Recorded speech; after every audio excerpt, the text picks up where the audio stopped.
Welcome to Decoding Superhuman. This show is a deep dive into obsessions with performance and how to improve the human experience. Twice a week, I explore the latest science, technology, and tactics with experts in various fields of human optimization. I'm your host, Boomer Anderson. Enjoy the journey.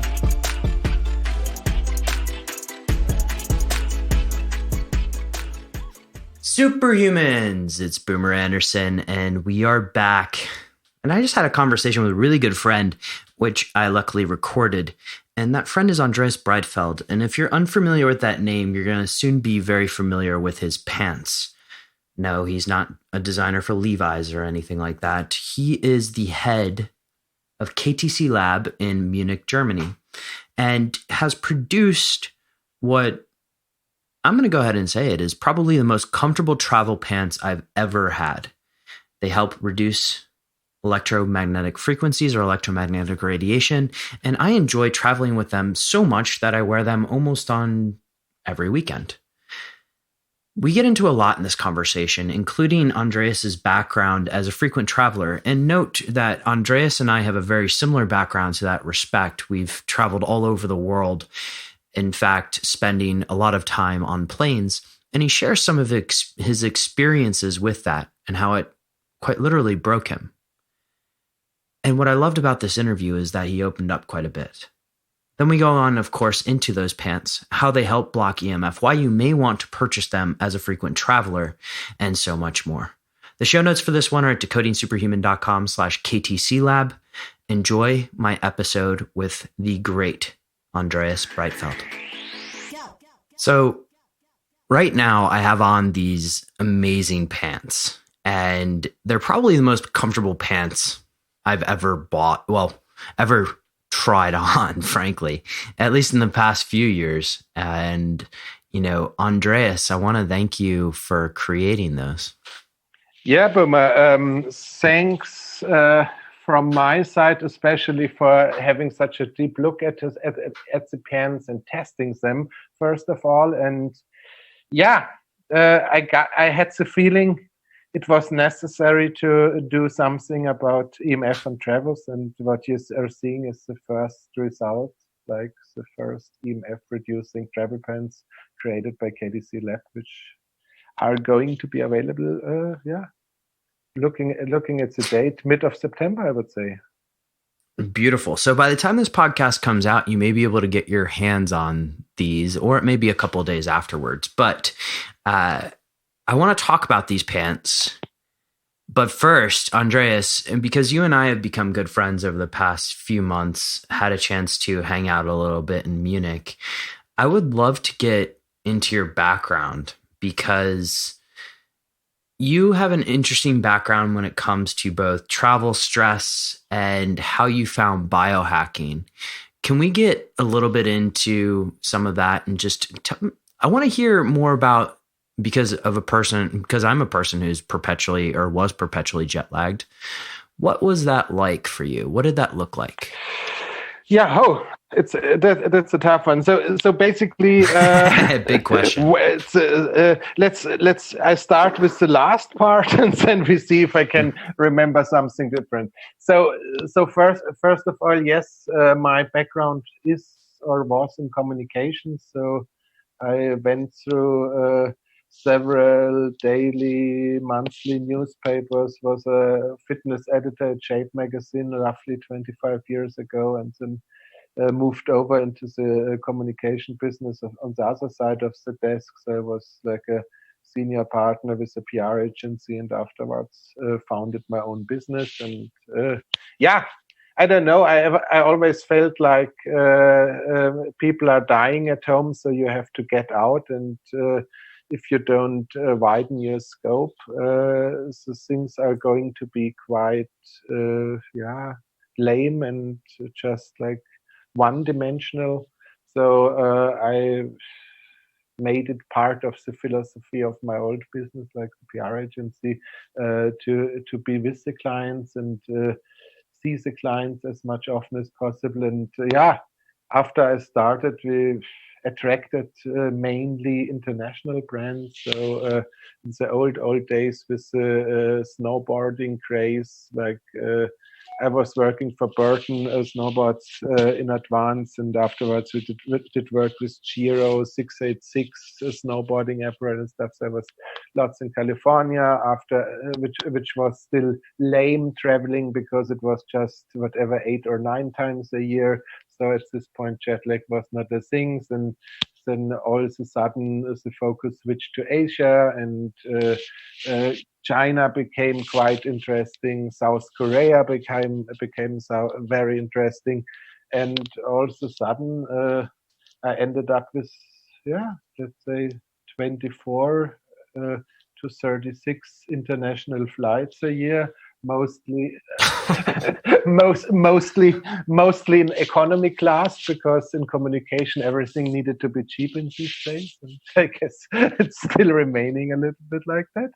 So anyway, at some point, especially when I flew into East, I felt like, okay, something is not working too well. So I really developed like quite heavy drinking habits after arriving in China or Korea, basically just to reset my internal clock. But it wouldn't work. Most of the time, I wouldn't sleep for 2 or 3 days after arriving in China. And thanks God, after 2 or 3 days, I was back on the plane home again. But at the end of the day, to shorten this up, it seems like the body is, without getting external help, capable of getting accustomed to several amount of time zone switches per month, per year, or whatever. But at some points, things can become heavy. And for me, the continuous sleep deprivation, the inability and at the end of the day to adapt to the different time zones became a bigger and bigger problem. And then whatever 4 years ago, which brings us also already back a little bit to the EMF topic, when I was really at the peak of my travel activities, with having the biggest outdoor brand in South Korea on my clientele list, working obviously at this point already for KTC in China, but on a more communication level, having stuff going on in the States and so on and so on. So at the end of the day, it was like the invention of Skynet, which brought all my travel attempts, let's put it like this, to a sudden end. So after the invention of Skynet, are we talking Skynet like the Terminator Skynet? No, unfortunately, it's quite the same. Now the geniuses at my favorite carrier in these days, Turkish Airlines, called the Wi-Fi they were putting on the planes, like Skynet. And no, I have no idea. Maybe it was just like you can do everything for a decent amount of time until you start hurting yourself. So maybe it was really just flying too much. But for me, I felt like starting from the day where the Wi-Fi was activated on the planes, especially on the long hauls, things became even more weird. And so Andreas, let's unpack a little bit of how you were feeling, because as a fellow, I guess you can say, jet setter, sometimes you go through this experience and it's fun at first, right? Like you said, it's nice to just get out and see the world. You went to places that I went to, Korea, China, and a few others, and it gets really exciting. But what were the first signs that the armor was cracking, so to speak? Yeah, basically, I would say once it doesn't make any difference any longer if you are in the time zones, the first day, the third day, or whatever, and you basically have no adaptation to local time any longer because your sleep is so fucked up. It's not getting either in the home time zone nor in the travel time zone. I think then you can congratulate yourself for having broken your circadian rhythm. Yeah. So that was it at the end of the day, and nowadays.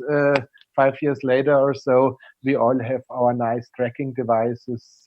An Apple Watch does a nice job in terms of helping you to see, to understand sleep a little bit. Obviously, our Aura rings, which are a wonderful tool, help us to understand it better. But with all biohacking, I'm still not a good sleeper. But in the old days, both devices would basically have been completely useless because they would have tracked probably zero sleep or whatever an hour or so. Because I went to bed, I fell asleep. I woke up. I woke up after 40 minutes. Got up to pee or something, went back into bed, fall asleep, and then I would wake up every half hour, every hour for 5 or 6 hours, and usually afterwards the night was finished anyway. So right now you're sending shivers down my spine because I remember this quite not so fondly. And it's terrifying. Now, for you, did you see any? And insomnia is a big issue, and I get that. Did you see any physical manifestations of that in terms of how you handle stress or anything of that nature? Absolutely. I was, honestly, Boom, I was burning like a candle lit on both ends. So at the end of the day, I had close to zero capability to recover from physical exercise like I used to be. I was, if you look at me nowadays, you laugh, but I was a quite serious runner and had something like a marathon with 2:48 as a personal best, which is not 2:48. 2:48, which is that's ridiculous. Wow, you never told me that before. That's crazy. Yeah, especially if you look at me and I do not look like a toothpick at all. So but anyway, so at some point I felt like I wouldn't recover from running. I felt like I was even draining my adrenals when doing endurance sports or any sports at all. And from week to week, I would say it's a little bit hard to put it into correct English, but I felt like a very sad kind of plastic tree in a old time office.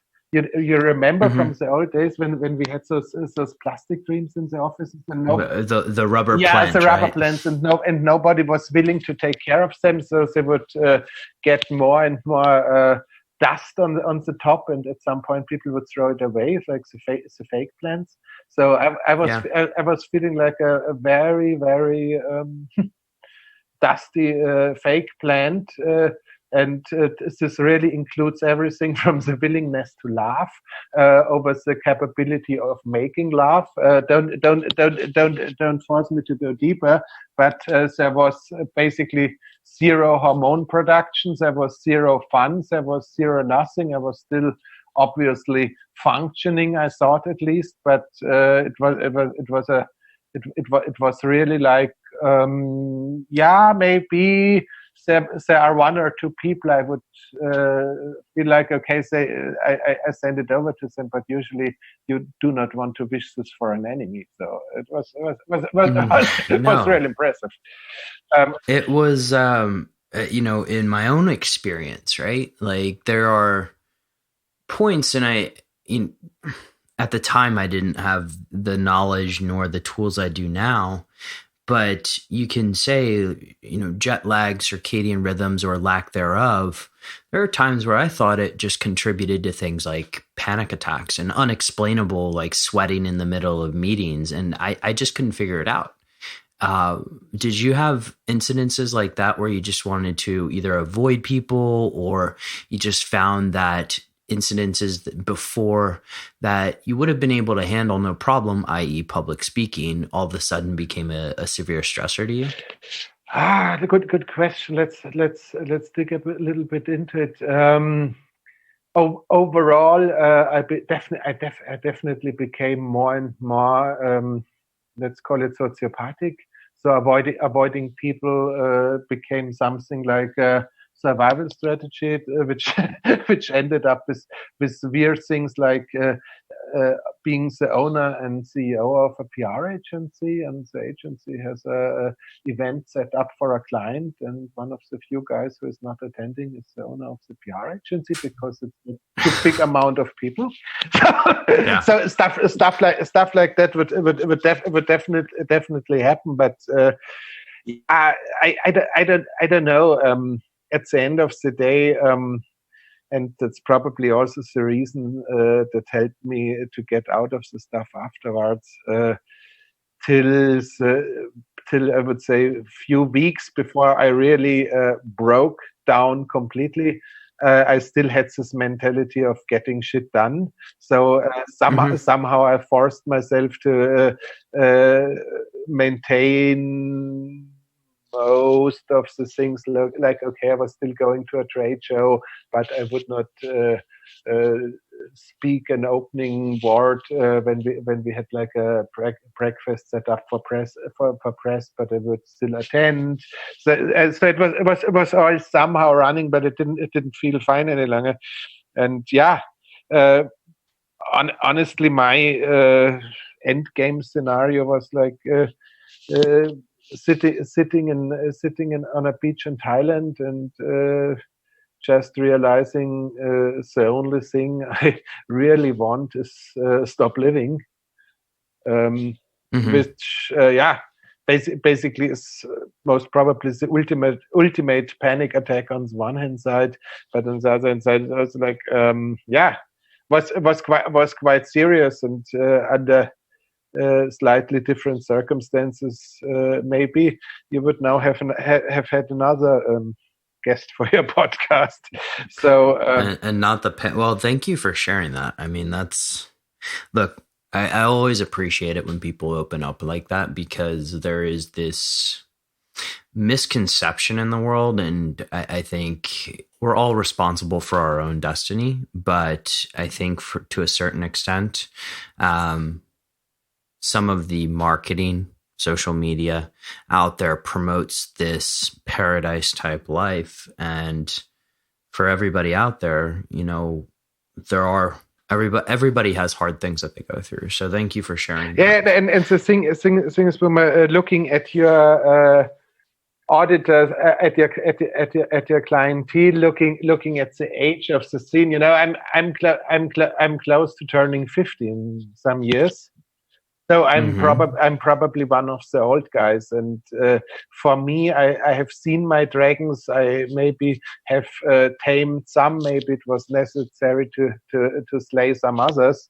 But at the end of the day, for me, looking back now, with the distance of whatever, roughly 5 years after the burnout, and having had this whole heydays in the communication business and having seen that much stuff, it's just like I'm happy to share stories like that, because I feel like when I was basically running into the stuff at the end of my 30s, everybody was pretending they are super high rollers, and the only direction is upwards, and where we are is always at the very top, and there was no option for failing, or no option for cutting back, because everything needed to be full throttle.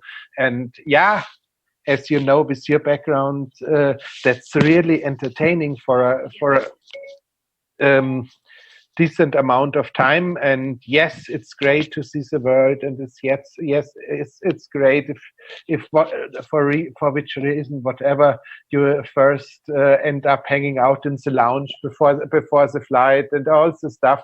It's nice when you for a given point of time.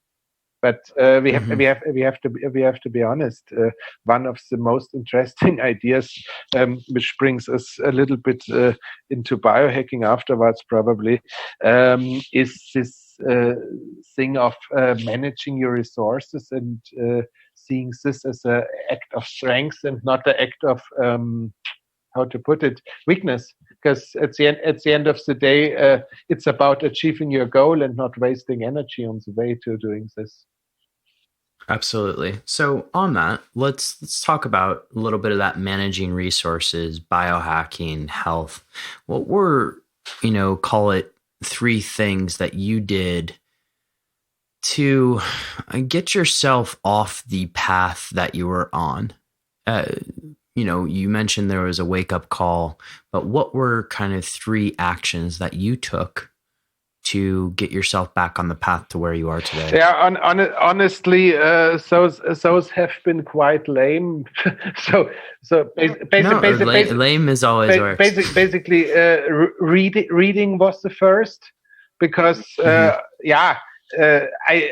would not want to put it too much in the spotlight, but when you feel that basically you don't have any hormonal reactions any longer, you probably want to know what's going on. So I started reading a little bit, and basically, I guess. Already out of Thailand, set up in communication it was always listen, think, act. In biohacking, it's probably read, test, and act afterwards. In my case, was I felt like, okay, I have to find out what's going on with my hormones. So I had some blood panels already set up when I was coming back from Thailand afterwards. I think because the legal situation in Thailand is slightly different when it comes to the accessibility of medical stuff. I probably started to play around a little bit with a testosterone cream, if I'm right, or I got it at least afterwards in Germany to keep it on the legal side, prescribed from my doctor after the testing. And so basically for me it was really first to get a little bit of insight on my hormonal axis, and afterwards taking control, because I was not creating obviously testosterone, DHA. I was even my cortisol was non-existing, because everything was that depleted. Nothing was going on, and having read what the blood panel was telling me, it was quite easy to talk to my doctor and tell him, okay, this might be a road we can try to travel together. I have no idea, but at the end of the day, no matter what it is, I think we have to rely a little bit on Dr. Google. Let's put it like this, and gather some information. Maybe Dr. DuckDuckGo now, right? Yeah, absolutely. Since Google seems to be removing all the interesting stuff in terms of medical stuff from the internet right now, absolutely. Yeah. No, but anyway, so basically getting some information or some exchange, really doing the lab works and the testing, which is something that has been sticking with me from the early days when I was a fitness editor at Shape Magazine 25 years ago till today. I do not want to guess what I'm doing. I want to know what I'm doing, and I'm not going to supplement vitamins if I don't know there's a deficiency. And obviously, this was basically the testosterone helped a little bit. I regained some kind of calmness. My sleep at least pretended to be around with whatever, like 2, 3, 4 hours without waking up was something I got back. So a little bit control came in, and then I felt like, okay. Obviously, as long as I was in the health and fitness business, like as a fitness editor with Shape Magazine, you really do this stuff, and you have been really doing the stuff in the old days, and you have been really sweating the sweat and testing the stuff on a really physical level. So 25 years afterwards, I felt like, okay, I really have to do my homework, find out what can I do to reinvent myself? Yeah, this was the beginning of this wonderful journey. We are all sharing a little bit, like knocking on different doors, looking into if we feel the room is somehow tidy and everything's fine. We close the door and go further, because most probably there are many rooms that need our attention quite more. And yeah. And so as you're going through those rooms, I mean, you mentioned testosterone as sort of a room that you first unpacked. And I get that, right? Like, if you're so jet lagged that sex doesn't happen, that could be tough, right? And I've frankly, like, hell, I'll admit this, I've been there. But what were the other rooms? So jet lag, testosterone. It sounds like sleep was one. Sleep was one. Talk us through. Basically, this brain fog from the morning to the evening. So basically, as you know, the stress are automatically making something bad or negative. At the end of the day, you need the stuff quite a lot to get up in the morning, to get focused, and all the things. And if your body is not giving you the, how to put it, kind of stimulus you need to act accordingly, it's all becoming like a big fog of nothing, I would say. So that's a thing. Then what also stuck with me, which is something I think that's something like a takeaway.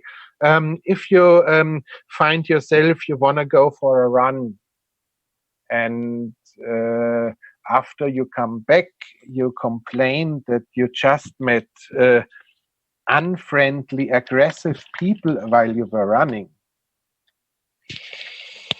Most probably it's not the others. So that was something I just understood years afterwards. That basically, this, even when I was then all of a sudden creating some kind of adrenaline and cortisol, which could have been positive, it already turned bitter in the second direction. So hormones again was the biggest one. I also felt like, okay, vitamin D seemed to be important, but at this point I was mainly supplementing vitamin D, which is something I'm not so comfortable with nowadays.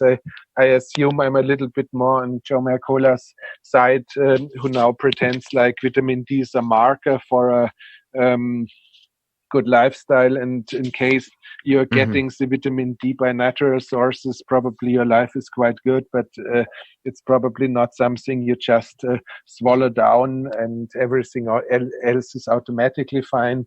But so vitamin D was big, and then again, but how to put it, my environment, once I started to inform them that it's most probably going to take a little bit of time until I'm back in the driver's seat, because I just understood there are so many, like we put it, rooms or issues, like the brain was foggy. I had issues with finishing stuff. I was basically I'm missing the word in English, like not well focused all the time. Let's put it like this. The distraction. Not even just distractions. Like a little bit like hunted. So what was really like. Today, you probably recognized that in Munich, I'm having a hard time like sitting on a table for 2 or 3 hours in a row.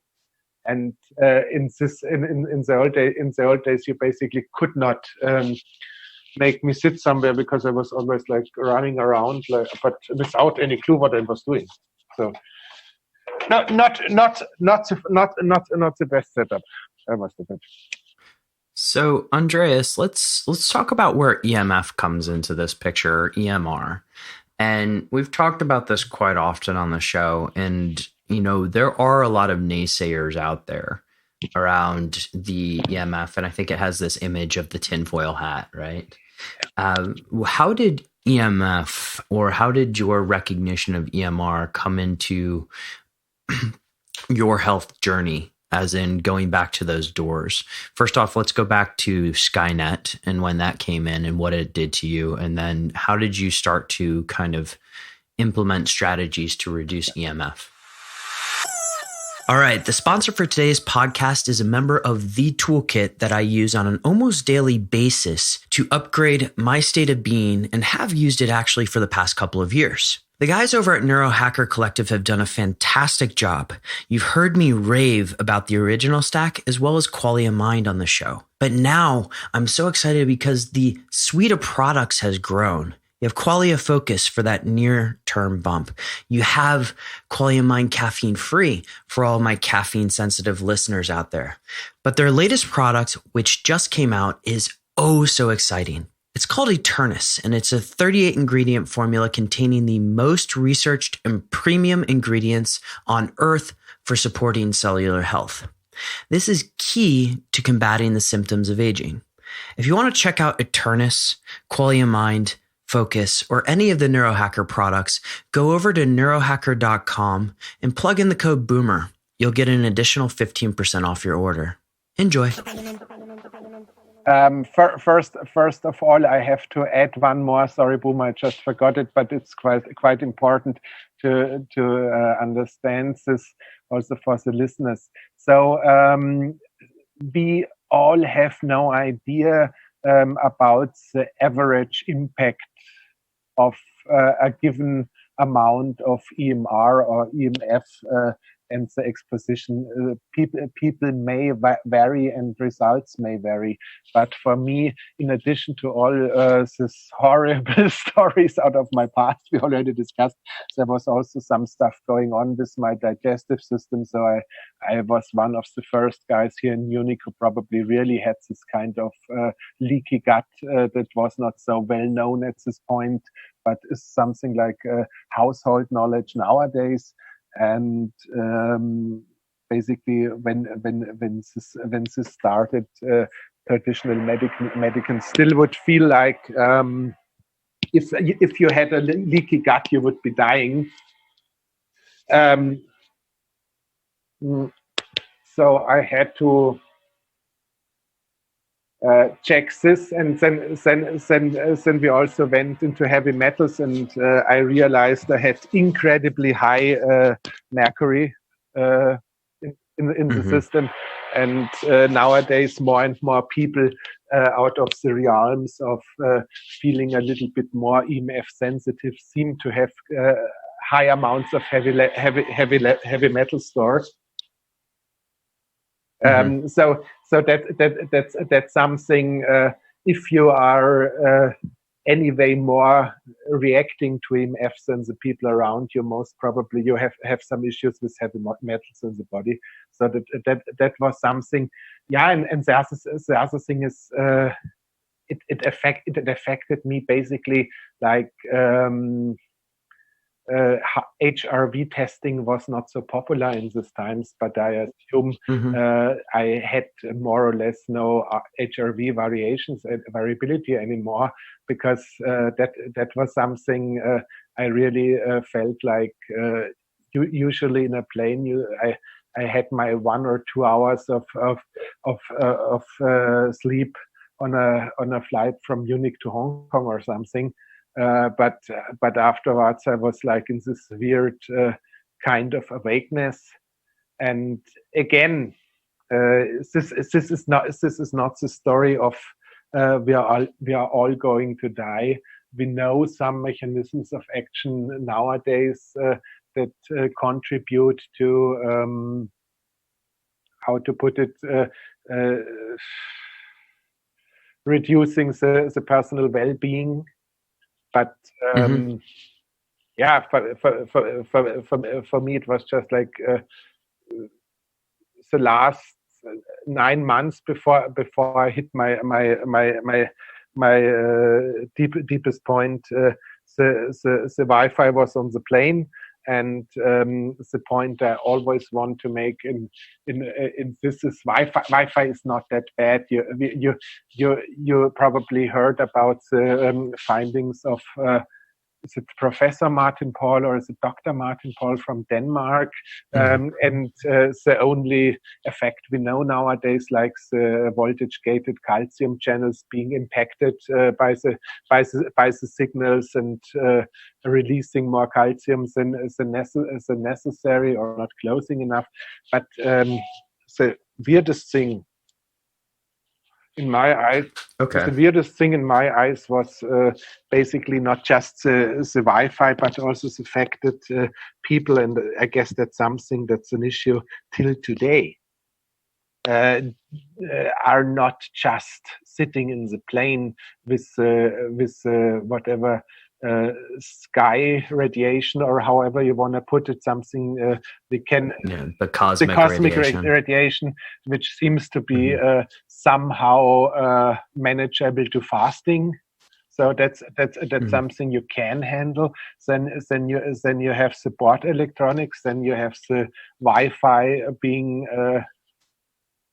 offered by the airline, but then, and that's the thing that really scares me most till today, is the fact that so people get on the planes, they shut down the mobiles before departure. After 20 minutes in the air or something, the voice on the speaker in the plane tells you, okay, now you may switch off your airplane mode and connect to the Wi-Fi.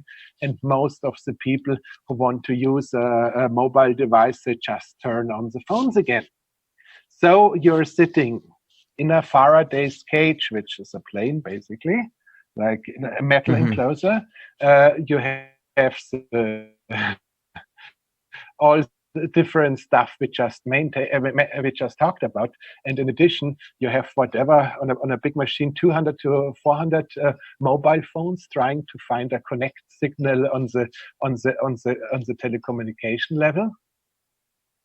And also shit bouncing around in this Faraday's cage. So I think if there is a situation, so you're like the inverse of the ideal Faraday's cage, right? It's basically the shit is trapped inside and bouncing around, and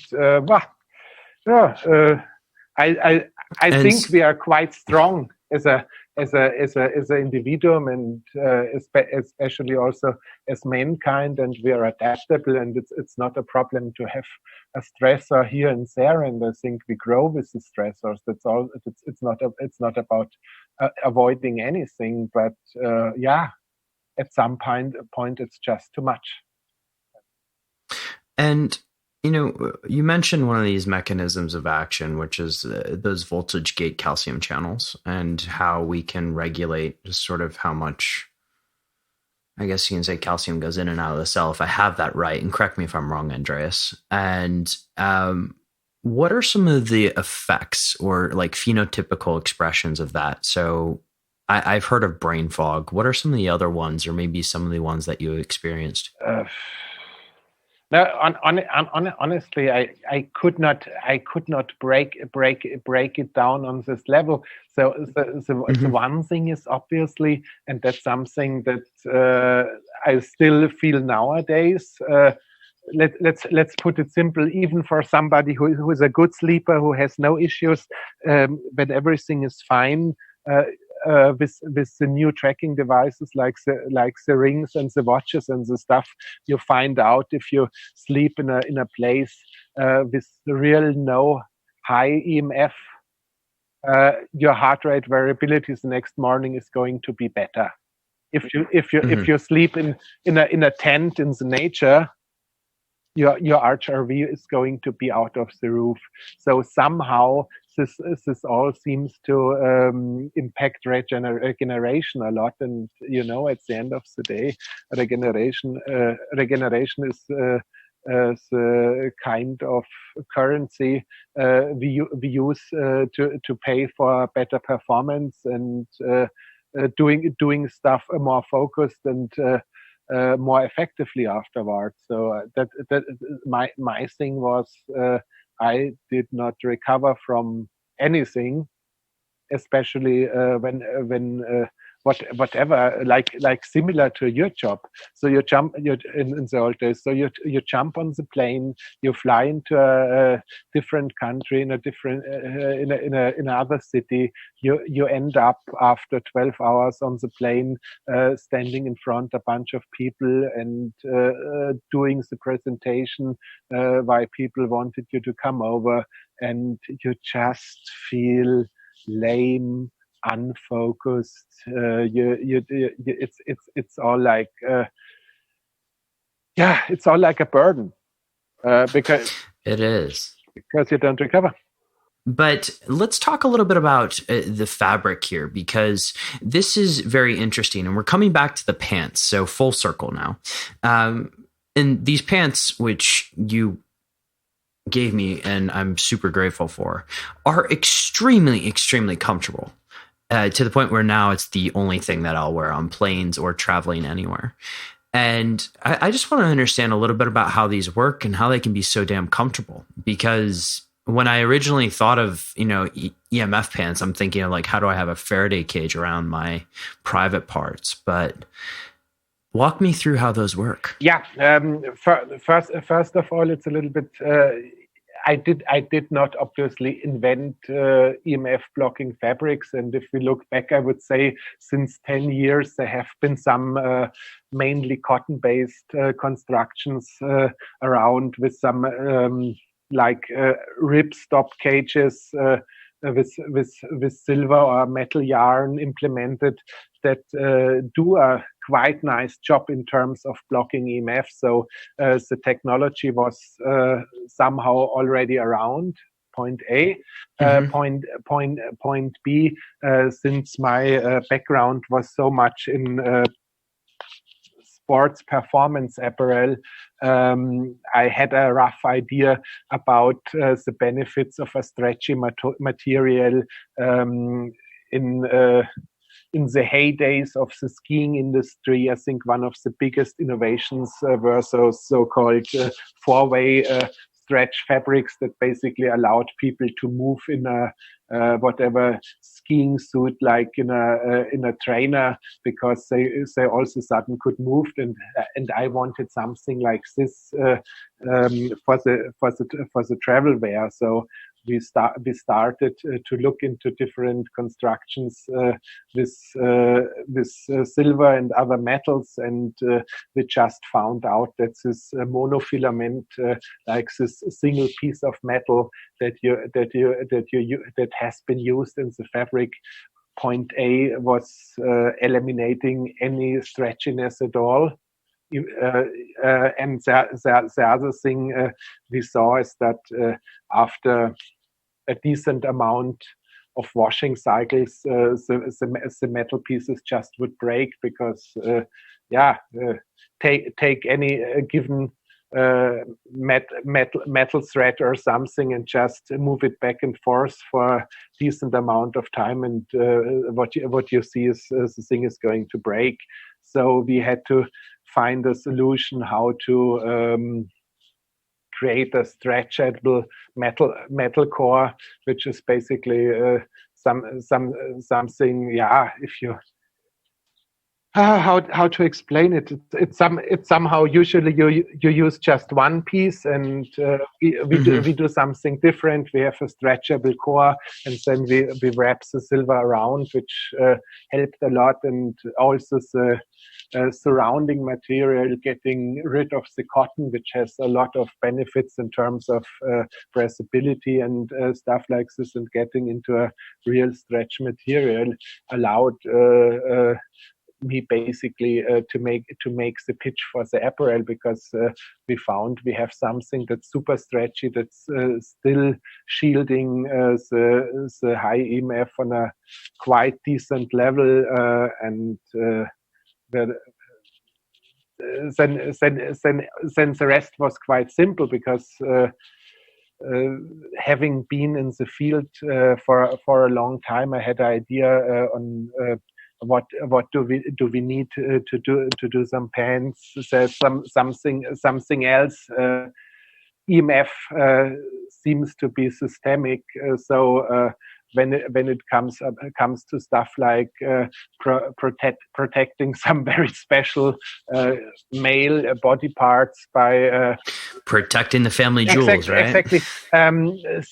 This is not exactly the mechanism of action that's really working, because if it's systemic, the energy ends up being distributed over the whole body, no matter if you shield this piece and part of the other one.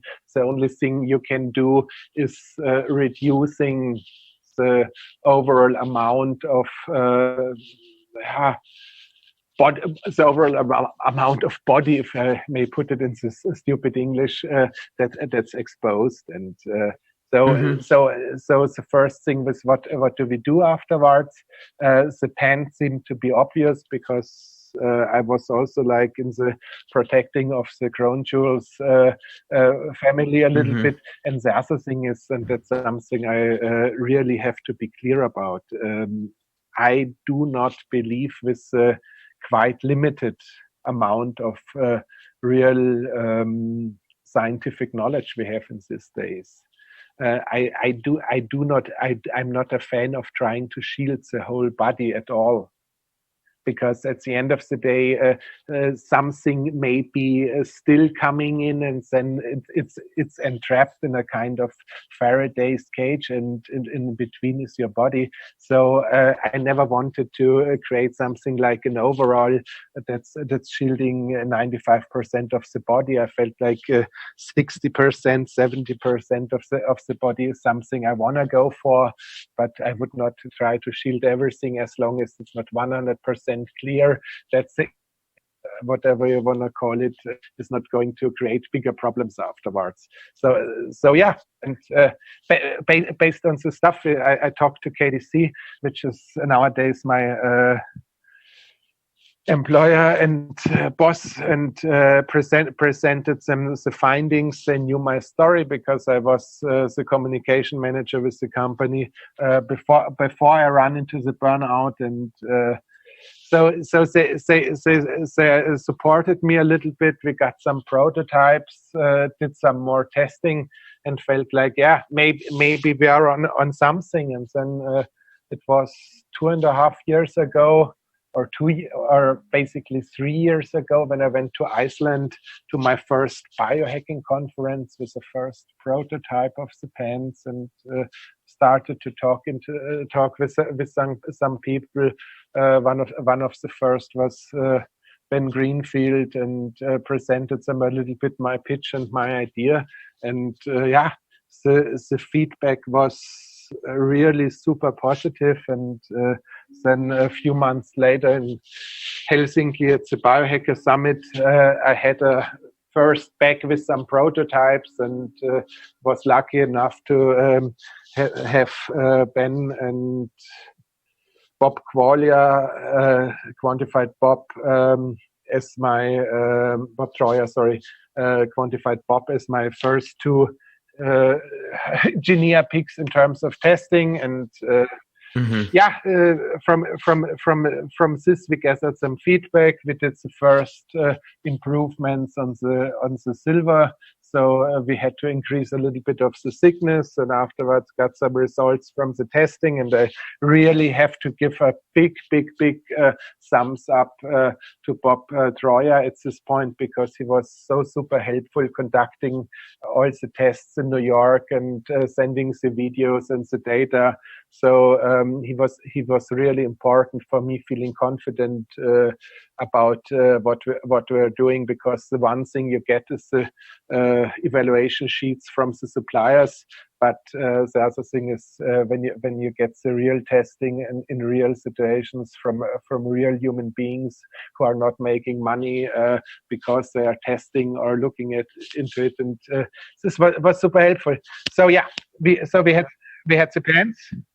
just to recap on, because my other question is, how do you test these? And it sounds like Bob's already done most of the work, as always, for a lot of us.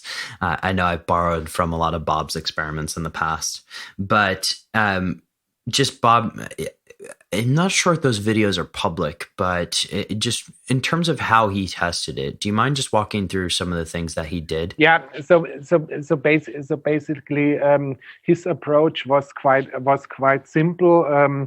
Basically, you need, first of all, when you do EMF testing on blocking, reducing garments, whatever you want to call it, you have to be sure you always have the same settings. So basically, for him, it was a room in his apartment where he was sure that the other signals did not change too much. Nowadays, for me, it means like when I get something new, I really drive into the woods. Then you look with your meter, first of all, with the mobile phone turned off. If there's any radiation or something, if you are close to zero, or in a perfect world zero, you basically have to create your setup. So at the end of the day, if you have an idea where the next whatever mobile antenna is placed or something, it's good. If you don't know, it's also not a problem. You just need to make sure you have whatever. If we take a mobile phone as the EMF emitting thing, you basically would stream the same song or the same video again and again and again. And you basically need to create something like a So you create a baseline, a baseline, and then you just put the different fabrics between the emitting device and the measuring device, and try to see what's going on. Basically, you don't want to touch the meter, so basically the meter should be on a tripod or something with not your body being in between, and then you get some results. At some point, I must admit, depending on the meters, the results are not so big. For example, just a little detour here. The acoustical meters, for example. So things are so super sensitive because they mix everything in together, and whatever is going on, they basically always will create weird noises. So the acousticum is great for showing people that the environment they are in right now is unsafe. If I may put it this one, but they don't help you by finding a solution, because you don't know if it's high EMF or low EMF or Bluetooth or something, because the thing is always going to cry as long as some kind of information is around. So you really need something like a meter with the different channels and set everything up. But then it's not rocket science. The only problem is, I have to admit, and that's the reason we are also working with the University of the German military here, and whatever guys who test EMF blocking fabrics in terms of military use, to make sure you get some real results, because the other thing is just an indication, but it's a little bit similar to the bioimpedance, body weight, body measurements. So basically, it's just a trend. It's not an actual number. Okay, so you've done, I mean, it sounds like there's been a considerable amount of testing done on this, not only from somebody like a quantified Bob, who I completely respect everything he does, but also the University of the German military, or the Federal German Army. There's a lot of testing going on. What is going to be the future of KTC? For KTC Lab, sorry, I have to clarify a little bit. So KTC overall is a quite extraordinary manufacturing company based in Hong Kong, China, and Laos. That has been a major manufacturer of all the nice sporting goods for brands like whatever. If you're a cyclist, you know probably Rafa or Gore Cycling. In outdoors, they did everything from Arc'teryx, Mammut, whatever. They're doing also work with Strauss. So at the end of the day, I would say the biggest point of their turnover till today is manufacturing and helping to develop sporting goods apparel. And the KTC Lab, like the small unit I'm running, is the only part of the KTC business where the idea of protection is not just to protect somebody against cold weather or rain or something, but goes a little bit further. So overall, everything KTC Lab is doing should have this idea of protection and backed. So right now, it's obviously the EMF stuff. As I probably mentioned before, we are going to have a small global launch at the Health Optimization Summit in London, where we really sell a limited edition of the pants that have been developed over the last 3 years and that have been tested by obviously you. Thanks for this, by the way. And whatever. Joe Mercola is a very, very big supporter and fan of our pants. He has been already leaking information about the pants he was testing at the upgraded conference in LA this year. In his note which was a little bit early, but still, Joe, thank you so much. Ben Greenfield has been testing and is wearing it.